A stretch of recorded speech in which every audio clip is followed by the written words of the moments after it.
رکوع نمبر 22 آج ہم پڑھنے جا رہے ہیں، اور 40 رکوع ہیں ٹوٹل سورہ البقرہ کے۔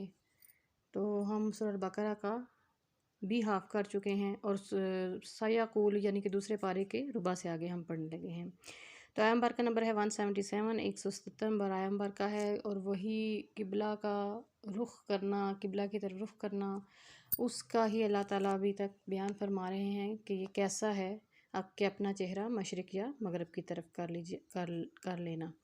تو پڑھتے ہیں اعوذ باللہ من الشیطان الرجیم، بسم اللہ الرحمن الرحیم۔ لیس البر، نہیں ہے نیکی، ان تولو کہ تم چہرے پھیر لو، وجوہکم اپنے چہرے، قبالہ طرف، المشرقی مشرق کی طرف، والمغربی اور مغرب کی طرف، ولیکن البر، اور لیکن نیکی یہ ہے، من آمنہ جو ایمان لائے، باللہ اللہ تعالیٰ پر، والیوم الآخری اور آخرت کے دن پر، والملائکتی اور فرشتوں پر، والکتابی اور کتابوں پر، والنبیین اور نبیوں پر، وآت المال علی حبہ، یہاں تک النبیین تک عقائد کا بیان تھا کہ اصل نیکی تو یہ ہے کہ اپنا عقیدہ درست کیا جائے۔ وآت المال علی حبہ، پھر اس کے بعد آ گیا کہ معاملات کیا ہونے چاہیے، اس میں سب سے پہلا یہ ہے کہ اپنا مال دے، علی حبہ، اس کی محبت میں، یعنی اللہ کی محبت میں دے مال۔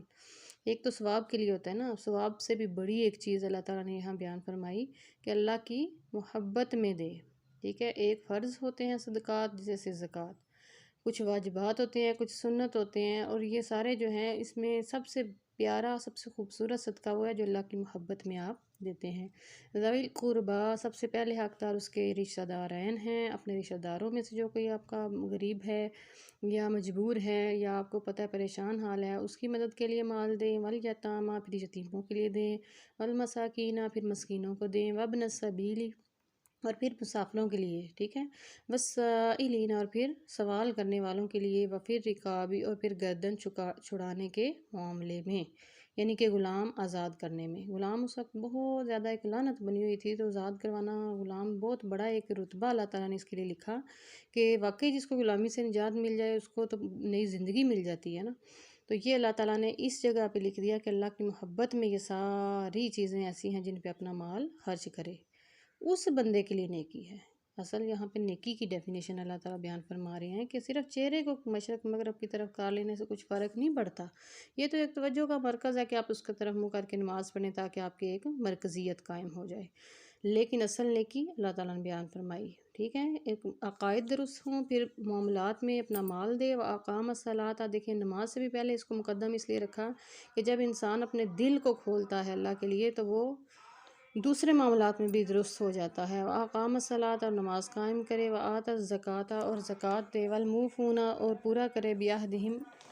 اپنے وعدے کو، اذا جب عاہدوا، وہ وعدہ کریں، وَالصَّابِرِینَ، اور صبر کریں، فی البأساء، تنگی میں، وَالضَّرَّاء، اور دکھ میں،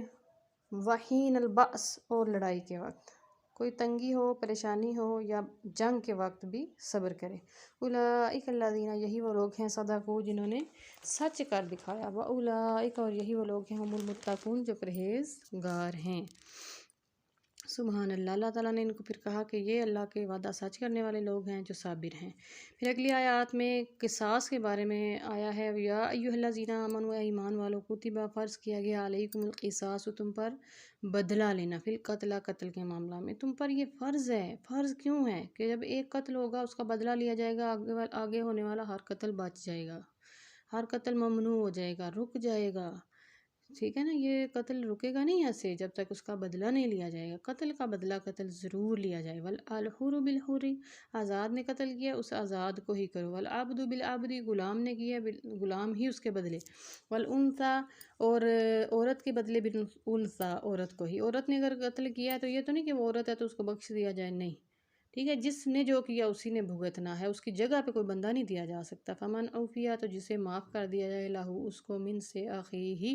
اس مقتول کے بھائی کی طرف سے، شیئن، کچھ بھی، یہ اب یہ معافی کا جو اعلان ہے جس کو ہم کہتے ہیں کہ دیت دے دینا، ٹھیک ہے، یہ دیت جو ہے یہ اللہ تعالیٰ کی طرف سے یہ بھی احسان ہے۔ اللہ تعالیٰ نے فرمایا کہ یہ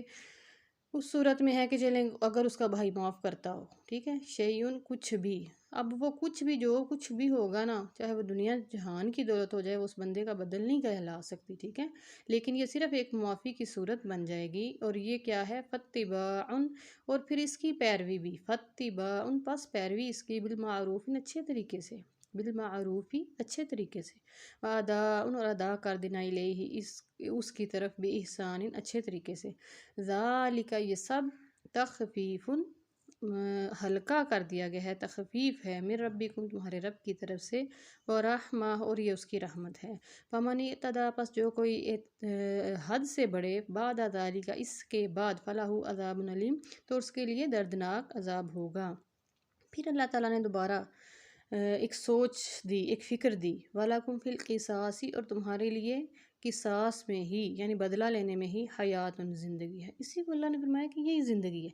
یعنی ورنہ تم زندگی جی نہیں سکتے، ایک نے قتل کیا، دوسرے نے اس کے دشمنی میں 10 قتل کر دیے، نہیں، ایک قتل کا بدلہ ایک ہی، اور وہی شخص جس نے کیا ہے، ایسے نہیں کہ جس نے کیا اس کے چاچے، مامے، کزن سب کچھ آپ گولی، مطلب یہ کیا ہے معاشرے میں، یہ کیا اصول چل جائے گا،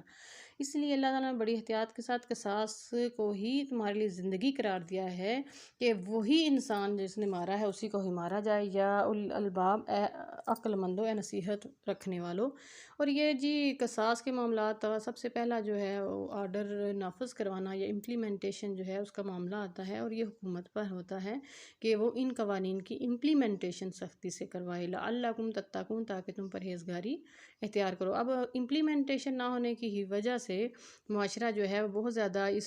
کی طرف دھکیلا جا چکا ہے کہ ایک قتل کرتا ہے تو اس کے بدلے میں 4-5 قتل زندگیاں کر دی جاتی ہیں، لیکن پھر بھی غصہ یا آگ ٹھنڈی نہیں ہوتی، تو یہ اسی وجہ سے ہے کہ ہمارے معاشرے میں ان چیزوں پر عمل نہیں ہو رہا۔ کتبہ فرض کیا گیا، علیکم تم پر، اذا جب حضر آئے، احدکم تم میں سے کسی ایک کو، الموت موت، ان طرح کا اگر اس نے چھوڑا ہو، خیرہ مال، یہاں مال کو خیرہ کہا گیا ہے، بھلائی اچھائی کے لیے بھی استعمال ہوتا ہے، اور مال ہمیشہ وہی خیر ہے جو اچھائی کے لیے استعمال ہو، نیل وصیتو، یعنی خیرہ نیل وصیتو، یہ تنوین تھی، یہاں پہ خیرن تھا تو اس کو نون کو اتنی بنا دیا گیا، خیرہ نیل وصیتو، کہ وصیت کرے، ٹھیک ہے، فرض کیا چیز ہوئی، وصیت، اب قصاص کے بعد وصیت کے احکام اب شروع ہو گئے ہیں، للوالدین کے والدین کے لیے، والاقربین اور قرابت داروں کے لیے، بالمعروفی اچھے طریقے سے، حقاً حق ہے، علی المتقین پرہیزگاروں کے لیے، یہ اس وقت کے معاملات ہیں جب شریعت میں حصے مقرر نہیں کیے گئے تھے کہ والدہ کا کتنا ہے، بیوی کا کتنا ہے، بچوں کا کتنا ہے، یہ اس وقت کے احکامات ہیں، پھر جب شریعت میں یہ چیزیں آ گئیں تو پھر اس کے بعد وصیت جو ہے اس کا وجوب ہونا، واجب ہونا مطلب اس طرح سے ضروری نہیں ہوا، ابھی بھی وصیت اس چیز میں ہوتی ہے کہ اگر آپ جو جتنے حصہ دار لکھے جا چکے ہیں ان کے علاوہ کسی کو آپ اس کی اچھائی کی وجہ سے اپنے کسی بیٹے کو، بیٹی کو کچھ تھوڑا سا زیادہ آپ دینا چاہیں اپنی زندگی میں، آپ وصیت کر سکتے ہیں، لیکن حصے میں سے، حق میں سے نہیں دے سکتے، یعنی کہ ناانصافی نہیں کر سکتے، اور دوسری بات ہے کہ آپ قرض بھی، کفن دفن بھی، یہ چیزیں نکال کے اس کے بعد ہی وصیت ہوتی ہے نا، فمن بدلہ تو جس نے بدلا، بعد اس لہو اس کو، بعد ما سمعہ جو اس نے سنا، اب دیکھیں وصیت میں یہ بھی معاملہ آتا تھا کہ جس کو وصیت کی ہے وہ بندہ بھی تو ایسا ہونا چاہیے نا، ایماندار ہو،